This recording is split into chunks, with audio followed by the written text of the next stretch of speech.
ZANU-PF spokesperson Chris Mutsvangwa slams nyoka yemabhunu and corporate bombshell Blessed Runesi Ugeza azvipere mushe yesterday April North kuti vana Chris Mutsvangwa vakakola afwa yemedia briefing aiwa paThe headquarters yeZANU-PF.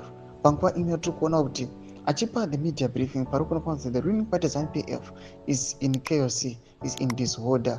Panapa panoonekwa kunzi mafactions they are rocking.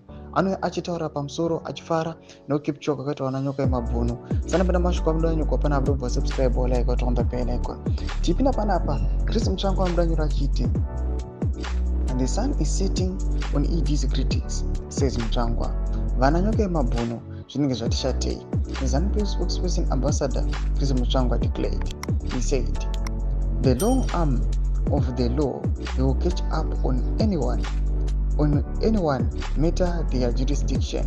Zimbabwe National Wellington Masiwa, popularly known as Nyoka yemabhunu, who has over the past few months been a vocal critic of President Emmerson Mnangagwa, claiming he was working with a lot of people within and out of ZANU-PF. He joined forces on the attack of the president with the former ZANU-PF official Blessed Ugeza. Nomashoko atukona kuti vana Chris Mutsvangwa rainawo vari kufara pamusoro aiwa pekukipchoge akaitwa aiwa vana nyoka yemabhunu.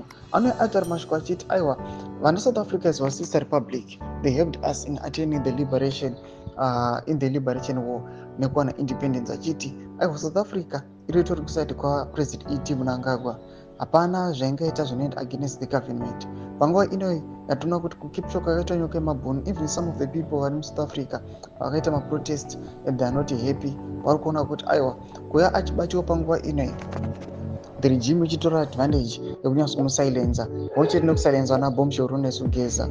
Tudze mafungiro enyu mati kudii pamusoro pechiitiko ichi. Abvina comment section mafungiro enyu, so subscribe or like, turn on the bell icon.